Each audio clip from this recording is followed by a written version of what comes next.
Good morning, afternoon, and good evening. It's around 5 o'clock Berlin time, 11 o'clock Eastern Standard Time. Time to start with the webinar. Don't call it EA if it isn't EA. Today it's all about expanding enterprise architecture into the business. I'm René Hermes, I'm Head of Marketing at Alphabet, and I will be your host today. And with me we have Tim Wedbrook and George Perez from the EA analyst firm EA Directions. As you all know, and that's already for decades, that the discipline of enterprise architecture has been practiced primarily within the information technology organization, or even more limited in the EA office of the IT organization. And while this had a positive impact, it mainly has been focused on IT architecture. And that's simply not enough these days with fast change that organizations are confronted with. Almost all organizations, even the ones operating as usual, find change to be ever-present. And the ever-present change requires that leadership understands the broad impact on the enterprise, something that only the true enterprise architecture provides. And a true enterprise architecture, not an IT-led one, can identify areas where IT can be or can become a substantial differentiator. Change often starts in the business, and as such, enterprise architecture outside the organization is no longer an option. It's an absolute must for organizations to become more successful. Some of the topics that we will be discussing today include the move from EA from traditional to transitional to transformative, methods to get business leadership involved in enterprise business architecture, as well as some of the deliverables comprising of an initial enterprise business architecture. Things like business model, business capabilities, and the enterprise operating model. It's a pleasure to welcome Tim and George from EA Directions, who take it over from here. Thank you, Renee. Appreciate it. This is Tim Westbrook, so you can begin to get used to my voice. Hello, everyone. George, how are you doing this morning? I'm doing fine. Hello, everyone, as well. You know, George and I have been involved with practicing enterprise architecture for close to 20 years now.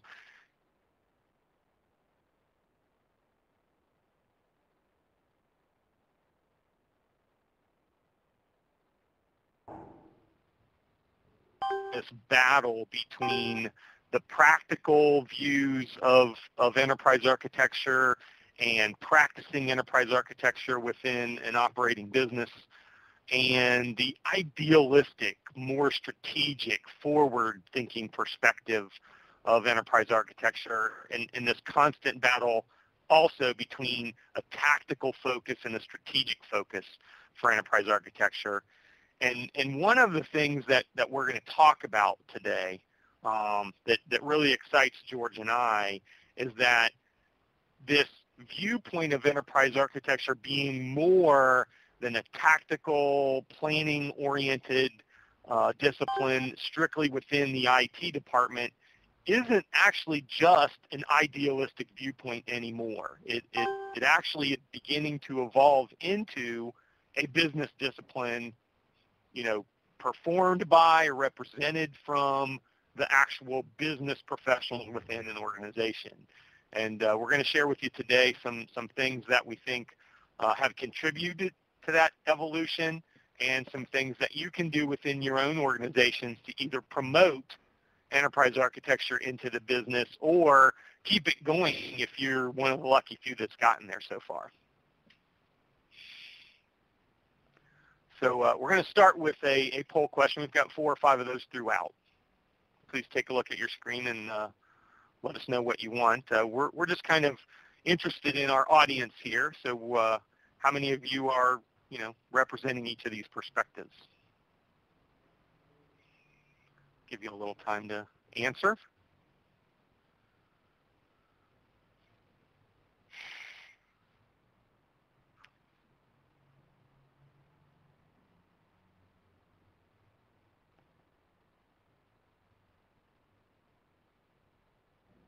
So it appears that we have roughly 14 to 15% of our audience is actually a little bit more, maybe 18% of the audience who reside outside of the IT organization. So I think that's actually consistent with a number of our observations about how this discipline's evolving.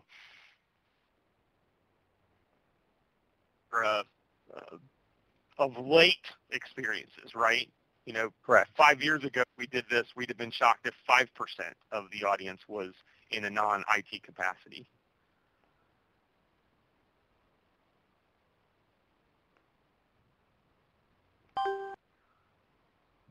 Okay, thank you everyone. As we expected, primarily IT-oriented audience, but good to see that we've got some non-IT folks that are joining us as well.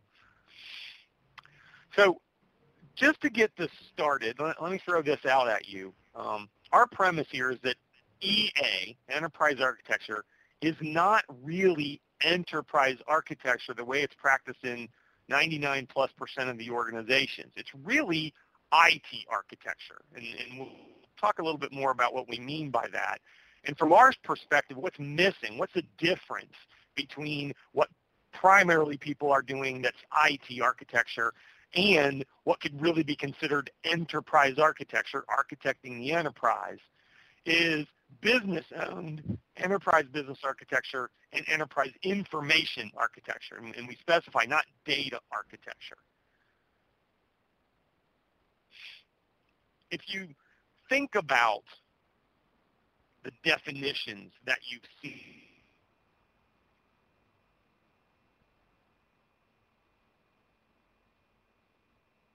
of enterprise architecture program charters that exist explaining the purpose and positioning of enterprise architecture in an organization, you're likely to see, you know, these three elements that are up on your screen now as the primary drivers for enterprise architecture. Business change, transformation, innovation, you know, really being involved with helping the business change itself, you know, better position the organization to meet its long-term goals, strategies, and objectives. Secondly, you'll see this mix of leveraging new technology capabilities for business purposes. You know, there's a huge variety of enabling technologies, and we sometimes position enterprise architecture as that function that can help bring together business needs and technology capabilities so that we can enable those business needs with new technologies. And then finally, there's this probably less glamorous third driver for EA, which is this unwieldy, unmanageable, tremendously complex but continually changing IT environment that in many organizations has become an obstacle to rapid change. And it is this particular purpose that tends to get the bulk of the attention of the enterprise architecture group because it's an IT problem, because it's something within the IT department's span of control and span of influence. And as Renee so eloquently stated in his introduction, still the predominant position of enterprise architecture within an organization is within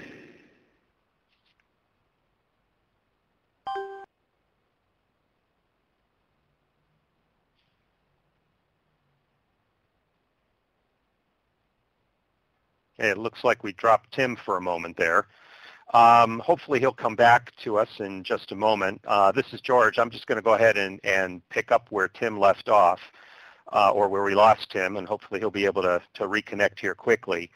If you look at slide 4, he was wrapping up his conversations about sort of the emphasis of the enterprise architecture program over the last couple of decades, which has really been driven by this idea of working inside the space that the enterprise architect and the IT function has control.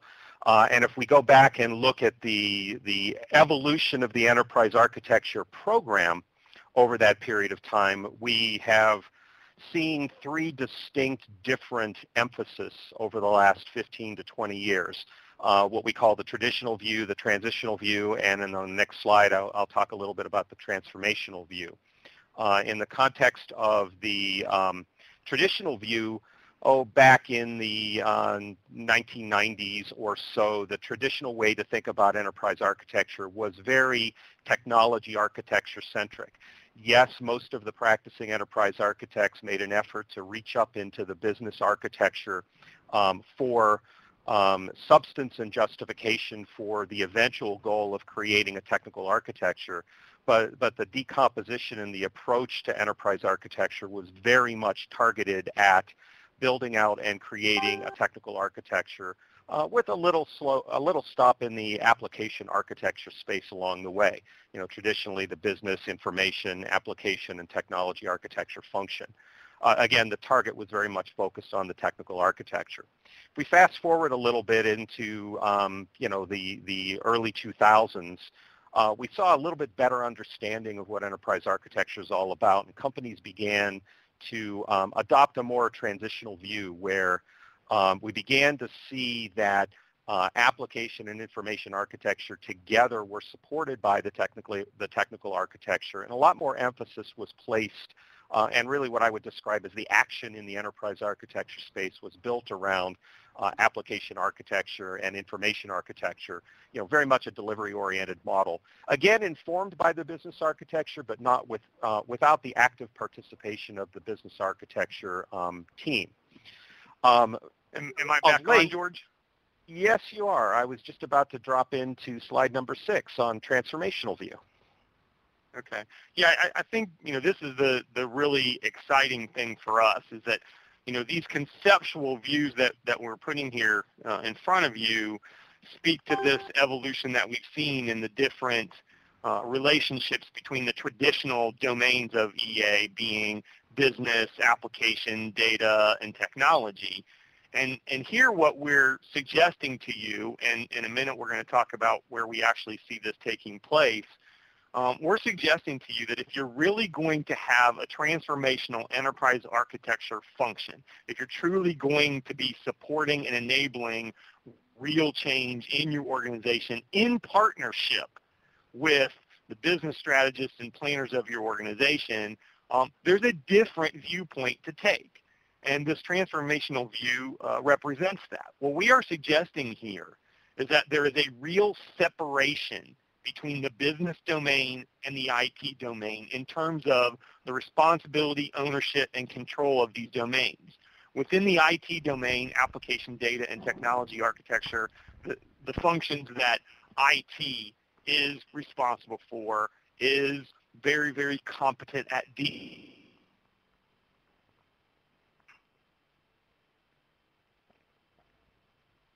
Looks like Tim has some challenges with his phone. Yep. Well, I'll do my best to try to read Tim's mind and pick back up where he left off. You know, he had introduced the idea. I'm gone again? Yeah, you were, and now you're back. Okay. So we apologize for this. We're doing a new technology platform here, and we thought we had these glitches figured out. But anyway, so, you know, the really exciting part about this for us is that we are now beginning to see business groups, business strategists, business planning, and in some cases, very operationally management-oriented folks taking responsibility for the business domain of enterprise architecture planning, the activity architecture, you know, all about business process and business capabilities and those kinds of models, as well as the information side of that information data environment, and really, you know, including in that function enterprise architecture knowledge, enterprise architecture professionals, but it's not an IT-driven set of models and activities. It's a separation in ownership. You'll see in this model we do have a bidirectional arrow between the business and IT domain, and that is suggesting that there is cooperation there, there is collaboration there between the two, but there's just not an IT-driven and controlled perspective in the business domain. So now we come to poll question 2. Over to Renee for a second to pop that up for you. So what we're asking here is, how many of you do have business architecture in some of these particular characteristics. You have a business-owned activity. All right. Looks like we've had yet another glitch. So I see the poll questions being asked. Renee, on my screen, I can only see the first three questions. I don't know if our listeners can see below the line or not. Yeah, they can because our answer's coming in there. Okay, very good. So again, speaking from the evolution of the enterprise architecture program, what we're looking for is to see what the actual distribution of listeners are. And I, unfortunately, Renee, can't see beyond the third question. Okay, well, what comes basically in is that 15% of the people say yes, the business architecture is a business-owned activity without IT involvement. And 40%, a little over 40%, says that the business architecture is a shared business and IT-owned activity. Very good, very good. There's also about 14%. Yeah, that's actually the number I was looking at to get an understanding of what how much of a partnership exists between the business and IT organization, and that's actually quite a good number, and fairly revealing. It's interesting that we'll talk a little bit about the engagement model in a couple of slides that exists between business and IT organizations, but it's quite refreshing to see that the lines of communication are open, at least according to the attendees that are on the call today. So I think we've received about all we're going to receive. Yes, you are. Okay. The thing that I was going to say about that particular poll is it's very enlightening to see that basically half of our audience is engaged in the kind of business architecture activity that that lends itself to this conversation. Let's move on to the next slide, Renee.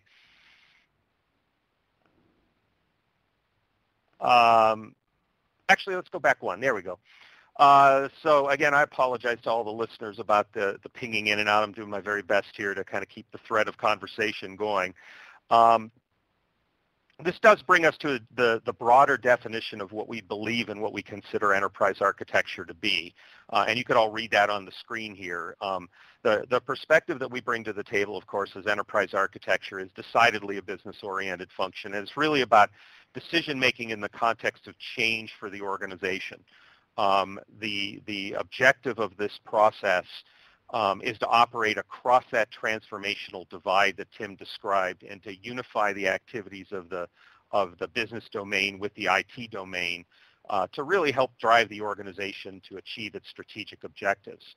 So if I move forward a slide here, let's get to the real meat of the matter, which is, what does it really take to make this happen? There's a couple of different contexts for that interaction that exists between the business side of the organization and the IT domain of the organization. And one of the things that we have observed over the last few years, as much again like the listeners on this webinar, that interaction is increasing. And it's increasing in a couple of different ways. Probably by far the most dominant of the three historically is that the well-intentioned enterprise architect within the IT function believes and has understood that it's incredibly important to get business involvement in the enterprise architecture activity. And they often do their best to reach up into the business to engage them at a variety of different levels. But so that's what I mean by getting started by IT themselves. Oftentimes this is a path that is challenging. First of all, a lot of enterprise architecture teams don't have the types of relationships that they really need to have with the business leadership. Enterprise architecture as IT often has to escape the perception that it's all about technology and it's a very tactical delivery-oriented construct. And there's a lot of tips and techniques we could give the listeners later on about approaches to engage at a higher level of conversation to get past that point. But nonetheless, it's really important to think about approaches to reach out and engage and build those relationships. The second model that we see probably most important in the evolution, and probably the largest opportunity to gain engagement across this divide is to deal with this, to look at significant implementation projects, typically ERP or other large-scale implementations. They tend to be very tangible inside the organization, and they are positioned in such a way that there is a ready-made dialogue and partnership between the business and the IT personnel in the context of delivery on this process. It's a great way to open up a conversation, to build the relationships that need to be in place, and along the way to begin creating the enterprise architecture-oriented deliverables and artifacts necessary to start building critical mass in the context of business motivators, in the context of business processes, business information, necessary to build that strong foundation. The idea of stepping into this a little bit at a time is a very inviting opportunity that everybody should look for. Probably one of the most dramatic opportunities that we have seen over the last couple of years is organizations that have been driven by major transformational initiatives. And if Tim is back on the phone, I know he's got a great story to tell about a couple of electric utilities he's been working with around what many in the electric utility industry would know would be a major transformation initiative, which is the preparation and readiness for a smart grid transformation. They Tim, tell are you me back? I'm back. Yep, you're back. Okay. I'll let you keep going here, though. Oh, okay. Well, in the context of this last initiative, there really is an opportunity for organizations to get involved in strategic level conversations and to become part of a business team responsible for that delivery. So I'm going to move on a slide and throw a poll question.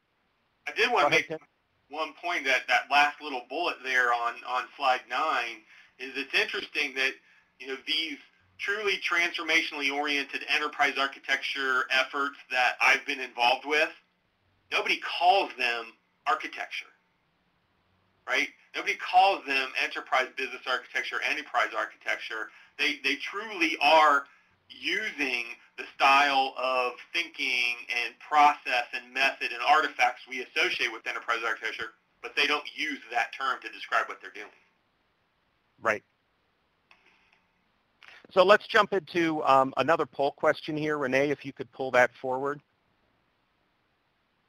For those of you out there who are in the process of engaging enterprise architecture, and there's a choice there, choice number 5 for those of you who aren't, how did you wade into this conversation? Did you start the conversation yourself and try to push it uphill?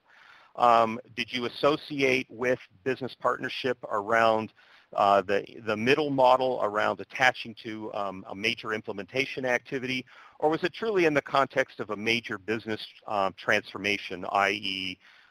smart grid is the one that we've done most often, but it also can have to do with large-scale financial regulatory issues and concerns and a whole variety of other things. And we see so far coming in on the data a fairly even mix across there, which is very good. And surprisingly, a large number of attendees who have found those strategic transformational initiatives to pursue. So that's great data. We'll take that into consideration for our next go-around.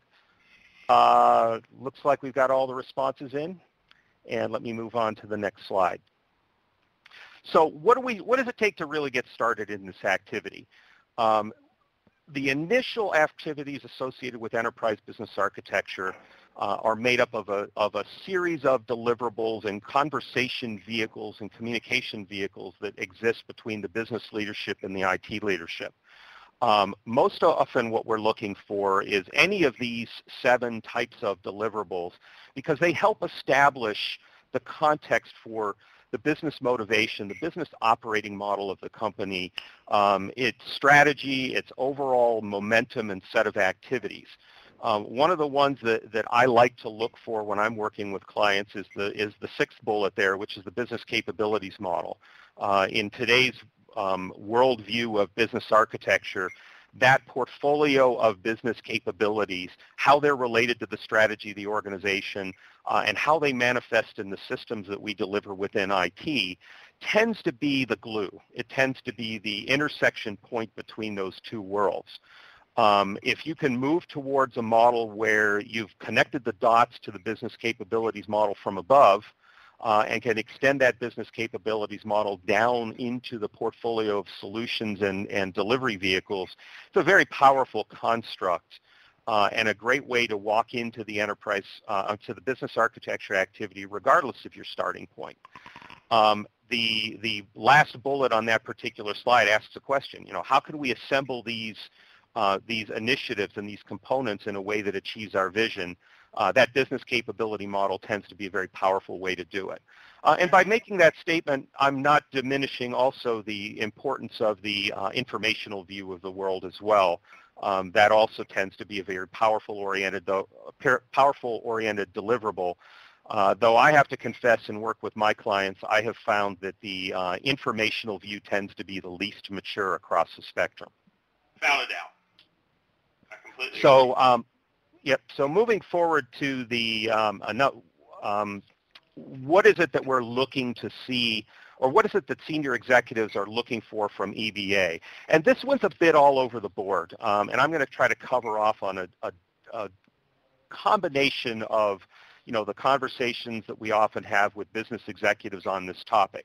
And it has to do a lot with their understanding of the phrase and the concept of business architecture. I alluded to this a little earlier when I was subbing for Tim, that there is a distinction between business architecture in support of delivery projects and business architecture from an enterprise perspective. The deliverables that I showed you on the prior slide were very much oriented around the large-scale mission, strategy, operating model, and portfolio of activities of the organization, whereas a delivery-oriented business architecture is a lot more similar to project-oriented design. So some degree of the executives who tend to be very delivery-oriented see business architecture through that lens of delivery, and it is an extension of the design and delivery function in the organization. Where I see larger potential of understanding of the executives is when they see the larger potential of an enterprise-level thing, because it helps them with a certain degree of objectives that don't often show up at the project level, specifically looking at things like cross-integration, preparation for large-scale transformations, raising the visibility across all the players of the organization such that everybody's reading off the same page. In fact, what we don't have on this list is one that I sometimes see show up as well, is the expectation that the business executives are looking for innovation, transformational ideas, and yes, even a little bit of vision from the extended business architecture community. I think, Tim, any additional comments here? Yeah, I think one of the things that is really important for the people out there that are trying to start business architecture within IT. Ultimately, you've got to have an audience that's, senior executives, the people that are actually responsible for the enterprise. And I think, one of the things that we've seen pretty common in helping to break through that barrier is where you have a situation where there is a very strong business strategy that's trying to drive decision-making in the organization, but that business strategy remains solely articulated via words, right? Written down, spoken words, and it's difficult to really understand the impact and the implications of what that business strategy is supposed to mean to the organization. And so if you've got enterprise architects that are working on visualizing the impact of that strategy on different aspects of the organization, it's a way to bridge that gap and begin that conversation. And I've seen business executives be very, very excited about those kind of views. Agreed. Now, there is an interesting bullet at the bottom of this slide that I didn't talk to, but we do tend to get caught up in this notion of the word architecture.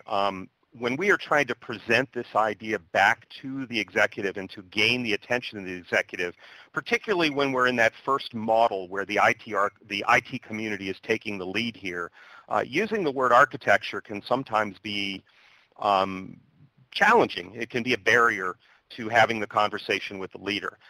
In fact, one of the things that is probably the single most common advice we give to people in that mode is to be very, very cautious in the way they present themselves to the executive leadership. One of the common mistakes that people make is they attempt to put themselves in the shoes of business people and come across, even though they're not intending to do this, they come across as telling the business what the business ought to be doing. For an IT community, that is a very dangerous bridge to cross. And thinking about the personal and cultural and political dynamic of this engagement, one of the things that we like to say is, don't come to the table with answers, come to the table with questions. Use these deliverables that we've talked about, these pictures that Tim's described, as ways to communicate ideas, open up conversations, and ask a lot of questions. Because the real objective here is an engagement with the leadership to allow you to pull the business people into the conversation. So with that, let's jump forward one slide and do one more quick poll on the documents that currently exist within your organization. The choices that you have are business strategy and vision, a real business operating model, a category or model that I described earlier of business capabilities, a list of business objectives, one we see probably most common out there, and that high-level information model that we spoke to earlier. So the results are coming in here, and they're jumping all over the board, and you will be publishing in just a moment for you all to see the results. And as expected, what we see is the largest number of attendees believe their organization has business strategy and vision and has a set of business objectives. Interestingly enough, and Tim, I don't know if you have a comment on this or not, but with 68% of the attendees believing there's a business strategy and vision, that implies that 30% don't have a business strategy or vision. I agree. I think that's not surprising. I think many organizations have an environment in which they feel they're very tactically and annual budget oriented driven type of planning cycles, and I think it's probably fair to say that in most of those organizations that say there is no business strategy or vision, it's just that it's not well communicated, it's not well articulated. It exists, maybe only in the heads in the highest levels of the organization to drive planning beyond the current year. But it's not surprising that many people think there is no strategy or vision. Yeah, you're correct, because it's often it may not be a good strategy or vision, but it probably does at least exist in their minds. Well, and to the second bullet on here of business objectives, it's not uncommon for the executive committee to translate the strategy, which may only be in their head, into a set of tangible business objectives for people to chase. And that's why we see that at 73.7% as the next highest of these deliverables that are out there. Both, of course, are very important because they tend to be the anchors for the ongoing work of this joint enterprise architecture community between business and IT. Interestingly enough, I was surprised to see that this notion of business capabilities that's been building in the marketplace for the last few years has reached the 50% point. It's a very powerful construct and one that, as I said earlier, is the key inflection point.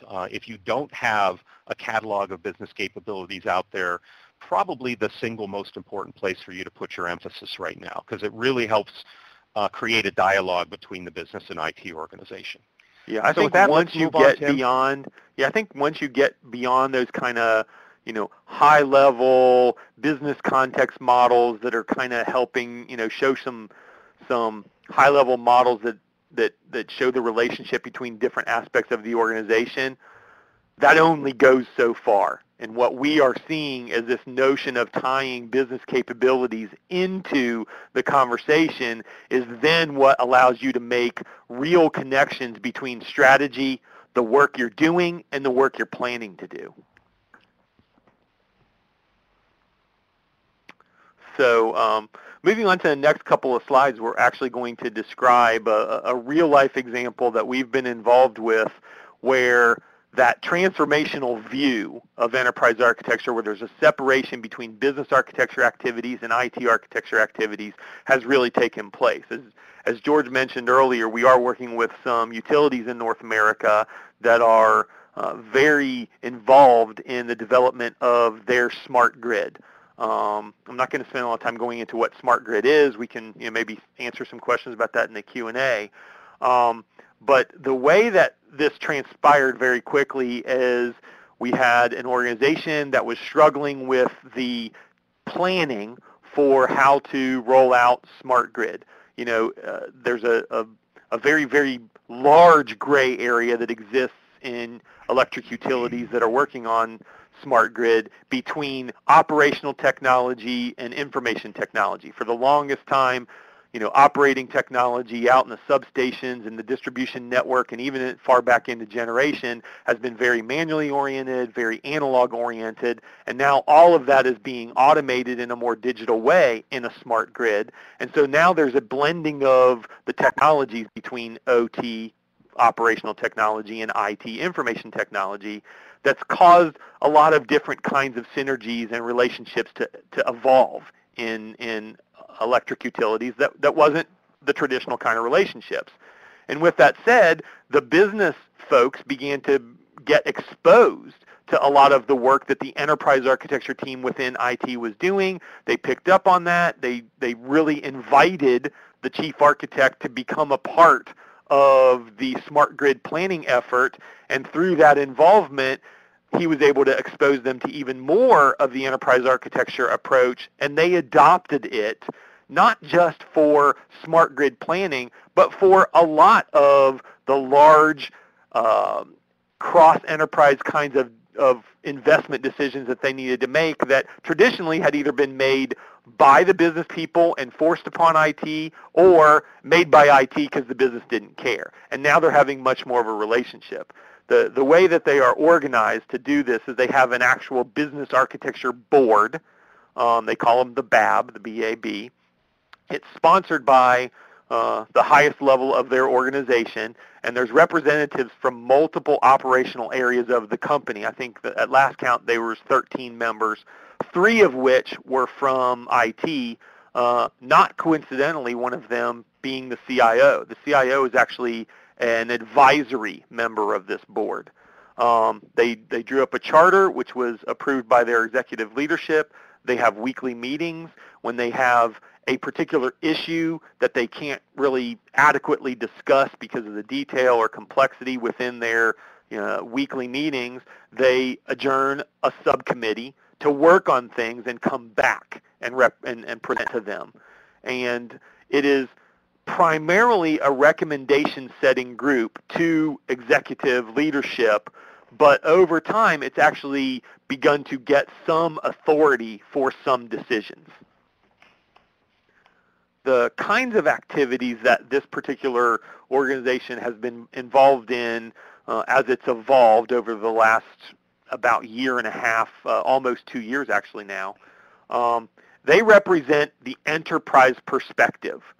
It's been very interested being involved in this group and seeing the transition from 13 people representing their own agenda and having it very, very strongly driven into them that this board will not tolerate people pushing their own agendas.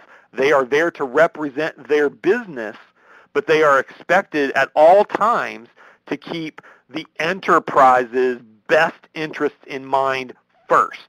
And they do a good job of policing themselves. Some people get on their, own high horse. They get on their bandwagon. They get on their pulpit and speak to the interests in their specific organization, their specific department, but it's always brought back to what's in the best interest of the whole organization first. This group established their charter. They actually, followed the EA process, and they developed their own business architecture principles early on so they could begin applying them to the way they made decisions. They had them ratified by executive leadership. And now they're in the process of identifying ongoing initiatives that they want to either review to be aware of, provide oversight, or in some cases assign a steering committee because they want to have more involvement in driving the decision-making of that particular initiative. And the interesting thing about this is, how many of you are in organizations where you have need for things like change management or portfolio management as a planning discipline, but there's no sponsoring organization. Sure, everybody kind of thinks it's a great idea, but nobody's willing to step up and say, we need to spend time and money and resources on this activity. This particular business architecture board has taken over that role in the organization, and they're currently sponsoring time and money to be spent on change management and business process modeling for some of the initiatives that they wanted to be more aware of, that they wanted to provide oversight for, and they just found they couldn't do an adequate job of that without more business process models, for instance. And then finally, they are providing direction on cross-enterprise investments, probably the most important of which lately is instead of leaving it up to IT to make the decision about their ERP direction, their long-term ERP direction, are we going to stick with the multiple vendors we have now, or can we go in a direction with one predominant vendor wherever they have an offering that is adequate for us? We go with that and we don't bring in anybody else unless it's an absolute must. And if you're curious, this particular organization did justify going to one vendor over the arguments of many other departments who are going to have their favorite vendor taken away from them. It speaks to the power of this group representing what's in the best interest of the overall enterprise above what's in the interest of a particular subgroup, department, or business function. It's been great to be a part of. Great. And I'm going to cover off on the last slide here, which we usually end our presentations with sort of the top 10 list or the top 5 list. And, common for research firms, it's usually 5 or 10. Unfortunately, we put the list together and we wound up with 6. So the top 6 things that you all should be thinking about as enterprise architects practicing this in this space. And the context of this conversation that really broadly applies here is regardless of the 3 modes that you're executing, whether it be sort of trying to push your way into the business, attaching yourself to an initiative, or dealing with some major transformation, your objective is to still have this transformational model that we exposed earlier in this presentation, where there is a joint activity between the business community and the IT community that truly represents enterprise architecture. For that to happen, linkage to business strategy is part and parcel the single most important thing from the top-down view of the world. They understand the question, why are we doing what we're doing and why are we planning what we're planning is incredibly important. And then to make it real by tying into the project portfolio. Not everything that we discuss in enterprise architecture, particularly in the context of business architecture, is going to happen this year. But it eventually will. We're advising and guiding and setting directions for the big picture, longer range transformation. So having a linkage to the reality of the work that should be done is an important element of an effective EA program. And making the mechanisms work, all of these things, governance, budgeting, project pipeline, asset management, are the supporting context and constructs necessary to keep this integration healthy and alive within the organization. And probably the focus of our whole view on transformation is the partnership between business and IT. So this really strong communication and collaboration and coordination activity across the larger architecture community is absolutely vital to success here. And in support of that, we talk about this idea of audience-specific deliverables. When we have a vast audience with different perspectives and different motivators and different contexts, as Tim described earlier, it's really important to integrate them together. One of the biggest mistakes that we as enterprise architects have historically made is whenever we create a picture or a diagram, we tend to overload it. We try to create a one-page diagram that answers every possible question for every possible audience and every possible perspective. And the net result is a picture that's just so complex it's meaningless to everybody. We are strong supporters of the idea of creating audience-specific deliverables. And the key to keeping those things together is the idea of a common EA knowledge base. What we're really looking to do is to create the linkages in the context of this communication and collaboration to make sure that everybody sees the big picture view of what's in the best interest of the enterprise, looking at and understanding the linkages and having the visibility between vision, strategy, motivation, objectives, capability, and how those things manifest and are reflected through your information and your processes and your solutions and, yes, your underlying technology. So trying to load all of that into one massive picture is not a winning strategy, but creating lots of visualizations and visibility to those for different audiences is absolutely critical. Because the key objective here is balance. Balance between a strategically business-driven approach to architecture and the reality of what it takes to execute on the ground. That's what we often call the top-down and the bottom-up approaches. You know, keep it practical and keep it real. So with that, Tim, where do you want to go next? Pass it back to Renee? All right. Well, let's go to the next slide. And before we go into Q&A, I would like to wrap it up in the next 3 minutes from a content point of view. I see some people raising their hands. At the end of the presentation, we open Q&A where the questions can be asked through a window. We're not going to go into an interactive discussion on that one, given the sheer volume of attendees in the call will make it messy. So from that point of view, would really welcome your questions in the session at the end. So Tim and George, thank you for the great content. And it's good to see that you guys every day being in field to see EA moving into the business. As we see the IT architecture growing into the business, organizations need to start managing more portfolios in an integrated point of view. In your presentation, you were referring to the fact that people cannot manage their own agenda, and as such, what we really see is becoming important that organizations are building one integrated IT portfolio. With the classic focus of the IT-led EA, really on the left side of the screen, you see the purple capturing information on applications, technologies, and devices. When it moves into the business, it is important to integrate additional portfolios into that one integrated IT portfolio. Think in that context about business capabilities discussed in the presentation as well. What are the strategies of the organization? What are the demands that are coming from the business going into the IT direction to have a landscape that is in better support of the business? But more and more important, you see also that IT GRC plays a role into that, governance, risk, and compliance. So the risk portfolio, the regulations portfolio, and last but not least, also budget. And getting insight into that portfolio and bringing it in context is extremely important. And as such, we do refer to that as being connecting the dots between the individual or portfolios. But once you have the insight and everything is linked together, you want to make sure that you also plan for the future. And then change portfolios become important. And they also need to be captured and linked towards the portfolios that I described. And it's often the discussion, do organizations have one IT portfolio or do they have multiple IT portfolios?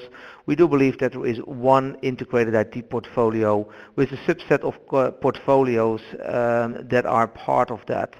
And what is extremely important in that, and that came out of the poll as well, it's clear that it is not only an activity or responsibility for the people in the enterprise architecture group. This is a joint responsibility where people are collaborating in order to get a more competitive, agile landscape supporting the business. And multiple stakeholders are important.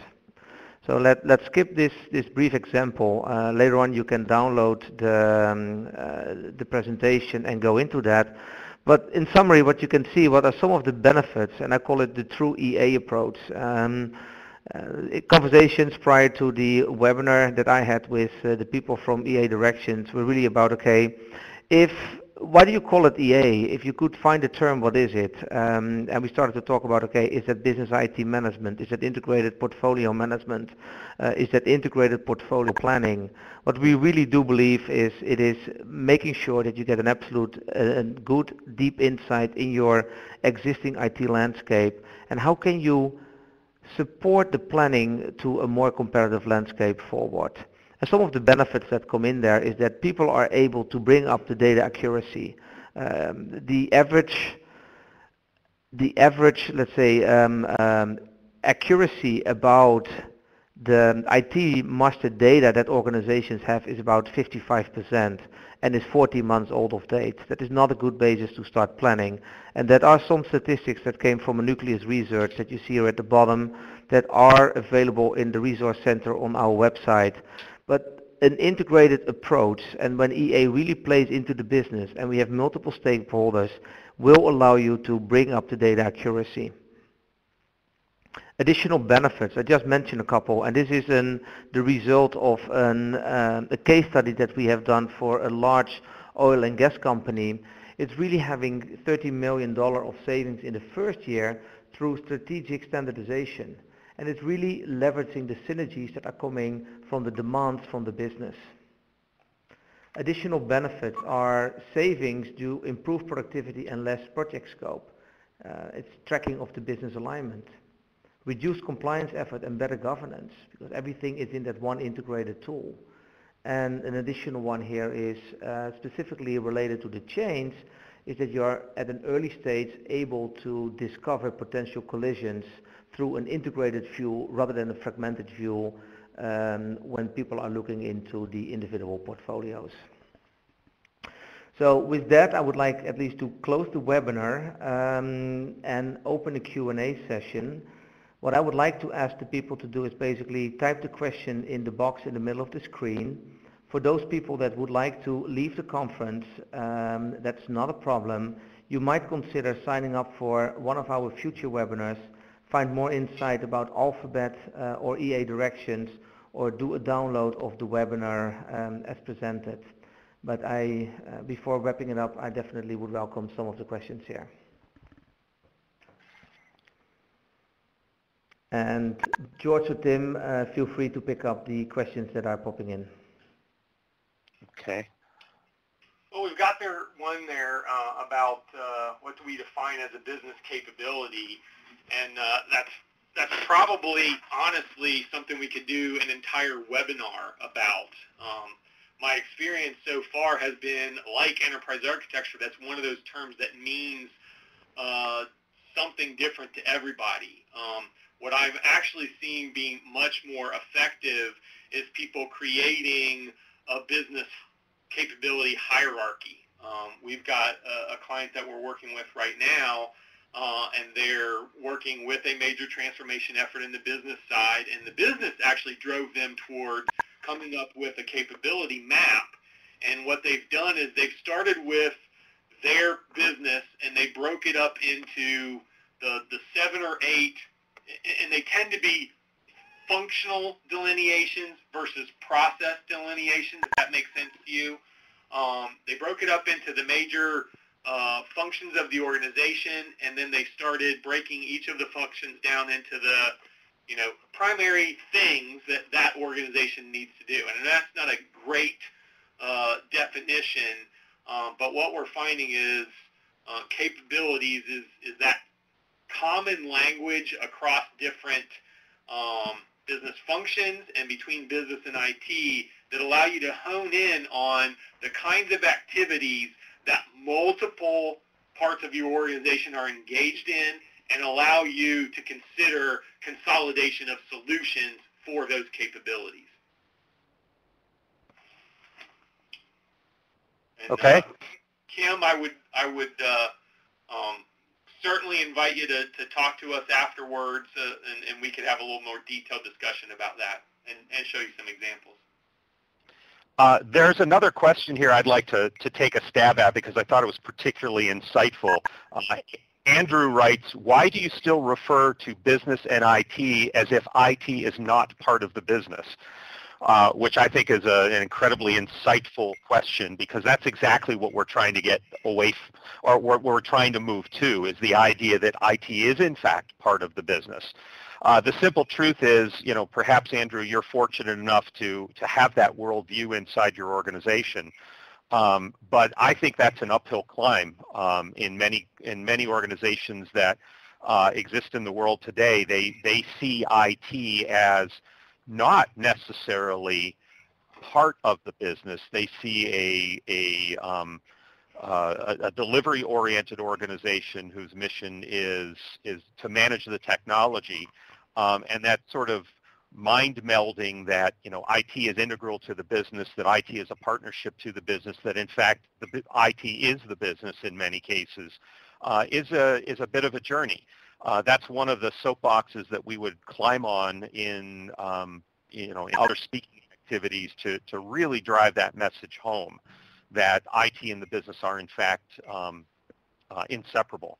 I'm about to do a conference tomorrow here in Canada that is focused exactly on that point, a full-day conversation on helping business people realize that IT is strategic to them and a partner, and helping the IT organization understand how to engage in those strategic conversations at the same time. And business architecture and maturing a business architecture practice is part and parcel to that. Right.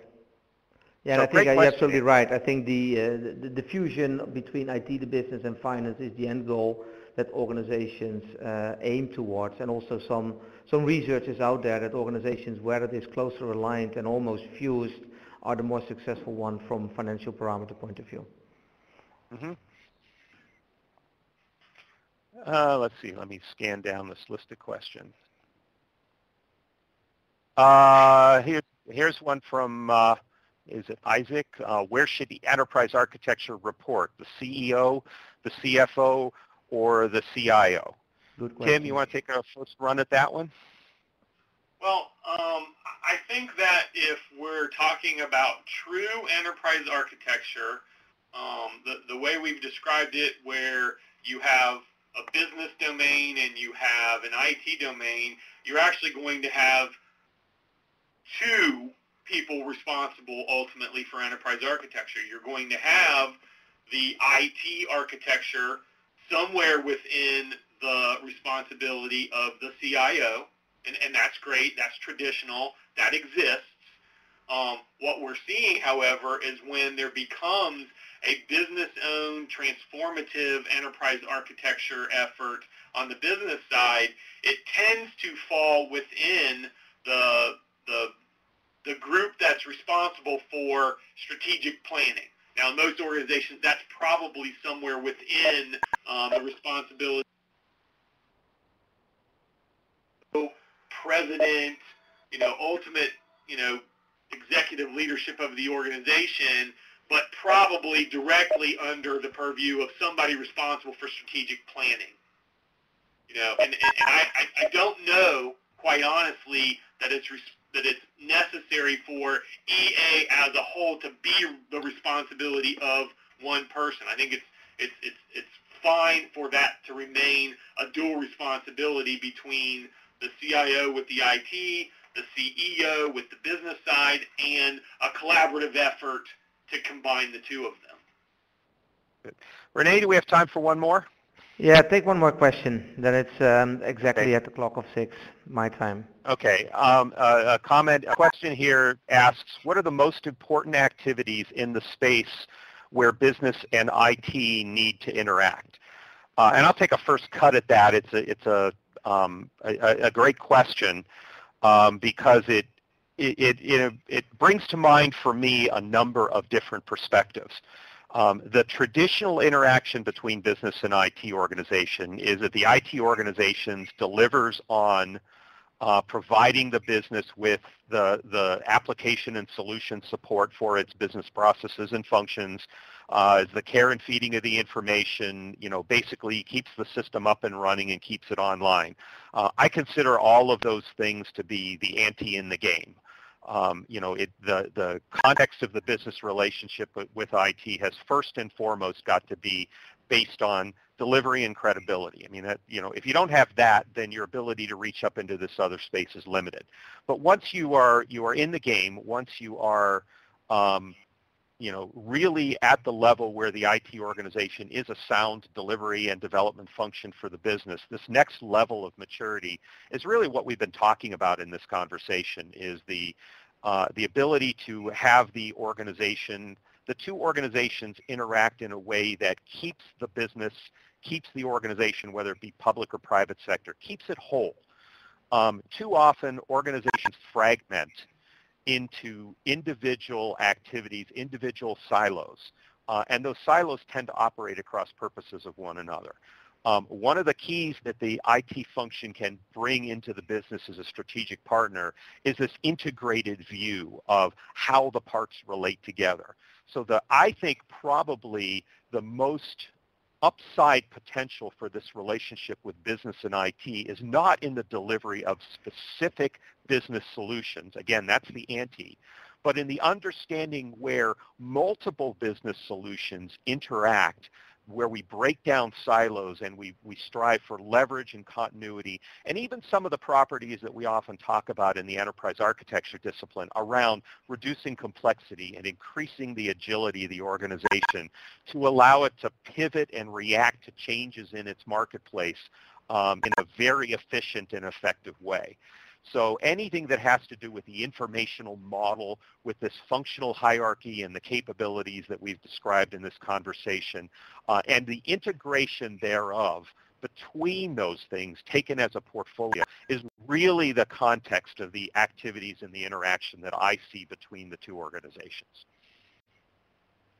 Yeah, I think you nailed it for the most part. I mean, maybe just to put a little different spin on that, I would suggest that where you need to focus, beyond what George has said, is maybe the areas where there's much more of a predominance of dependence on the information technology supporting a core competency of the business than it used to. In smart grid, for example, that I spoke about earlier, they're spending a lot of time in looking at the support model and the investment model and the prioritization of effort in those areas where there's a much more strong dependence on digital technologies supporting, the flow of electricity from the source to the consumer. I think that the perspectives that they are maintaining focus on in there tend to do with the business operations and the information, and allowing less of a joint activity on the underlying technology and the solutions that are supporting that. So said another way, if the IT and the business can collaborate strongly on the business operating model, the information model to support the changes that are happening, and then less dependence on the business being involved in executing and providing solutions to support that, I think it's a better use of everybody's time. Good, excellent. And with that, I think we should give it an end. Thank you, Tim. Thank you, George, for your great insight and sharing some of the experiences that you have in implementing enterprise business architecture programs at customers. Thank you for having us today. I did want to offer to our audience, after the fact, we'll take a look at the rest of the questions that were asked that we didn't get a chance to address today, and if it's appropriate, we will go ahead and answer those on our blog. All right, that's fair. That sounds good. Excellent. Well, thanks all for joining, and would like to welcome you in one of our upcoming webinars in the future. Thanks a lot. Bye now. Thank you.